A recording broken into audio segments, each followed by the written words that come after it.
मध्य प्रदेश की राजधानी भोपाल में 1200 गाड़ियों को मध्य प्रदेश पुलिस के लिए खास तौर पर तैयार किया जा रहा है।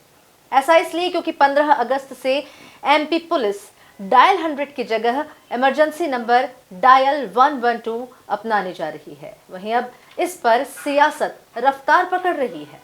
देखिए, अगर कोई अच्छा प्रयास किया तो कांग्रेस अंदर सकारात्मक भूमिका अदा करती है, लेकिन महत्वपूर्ण बात ये है कि पहले 100 डायल इन्होंने शुरू किया था। उसमें आपराधिक घटनाएं होती थी, दुर्घटनाएं होती थी और महिलाओं से अभद्र व्यवहार होते थे, नशाखोरी घटनाएं होती थी। वो गाड़ी समय पर नहीं पहुंच पाती। अमूमन देखा है जब भी अपराधी घटना हो जाती थी या दुर्घटना हो जाती थी, अपराधी भाग जाते थे, उसके बाद बड़ी देर के बाद वो 100 गाड़ियां पहुंचती थी। चूंकि 112 इन्होंने शुरू करी है, तो हम ये चाहते हैं कि कहीं वो परंपरा इनकी वापस न चलती रहे। उस पर पूरी मॉनिटरिंग होना चाहिए। जो अपराध की घटना होती, दुर्घटना का स्थल होता, वहां पर तत्काल कुछ समय के अंदर ही, क्षणिक समय के अंदर ही ये गाड़ियां वहां पर पहुंचे। ना कि पिछले वाले से जो ढर्रा चल रहा था, जिसमें अपराधी बेखौफ घूम रहे थे, शहर में नशाखोरी घटनाएं लगातार हो रही थी, महिला असुरक्षित महसूस कर रही थी और 100 डायल का लगभग मतलब नहीं के बराबर था। कम से कम अब ऐसा न हो, हम इस उम्मीद करते हैं।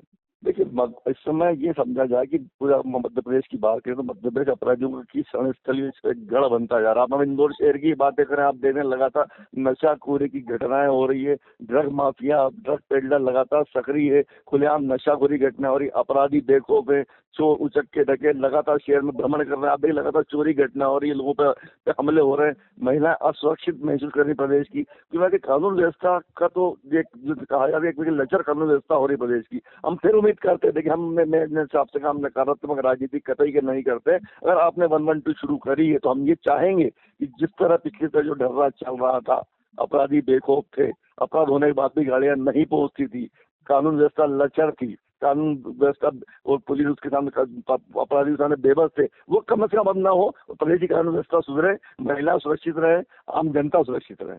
यह भारतीय जनता पार्टी की सरकार है और भारतीय जनता पार्टी की सरकार सदैव नवाचार करती है और विकास को, प्रगतिशील मध्य प्रदेश को आगे बढ़ाने का काम करती है। कांग्रेस जो है अभी भी पुराने ढर्रे पे चल रही है और कांग्रेस ने चूंकि अपनी सरकार, खुद की जब उनकी सरकार थी तो कोई भी नवाचार, कोई भी कार्य नहीं किया, इसलिए उनको ऐसा लगता है, ऐसा प्रतीत होता है कि कुछ भी विकास के काम होते हैं, जनहित के काम होते हैं तो उनको सभी चीजों में ये गलत भावना से देखते हैं। आप देखिए कि डायल 100 किस प्रकार से सक्सेस हुई और डायल 100 से आज घायलों को और इमरजेंसी में लोगों को कितनी मदद मिलती है।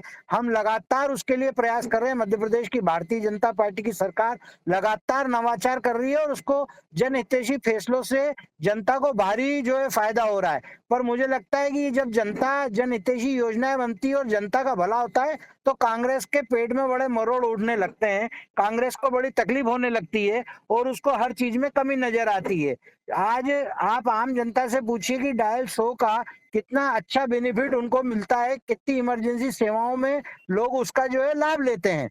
आज हम ये जो नई नवाचार शुरू करा है, निश्चित रूप से यह एक नया मध्य प्रदेश सरकार का कदम है जिससे जनता को लाभ होने वाला है और हम लोग जनता की सुविधा के लिए सब काम कर रहे हैं। कांग्रेस ने जनता की सुविधा के लिए और जनता के कष्ट हरने के लिए कोई काम नहीं किया, इसलिए उनको हर चीज में गलत जो है वो भावना से देखते हैं और गलत उन परिदृश्य को जनता के सामने पेश करते हैं। परंतु मध्य प्रदेश की जनता बहुत समझदार है, उसे मालूम है कि जनहितैषी सरकार कौन सी है। इसलिए समय समय पर जब चुनाव होते हैं तो आपने देखा होगा कि कांग्रेस को उखाड़ फेंकने का काम जनता करती है और भारतीय जनता पार्टी की सरकार पर माथे पर विजय का तिलक लगाकर और उनको सेवा करने का मौका देती है।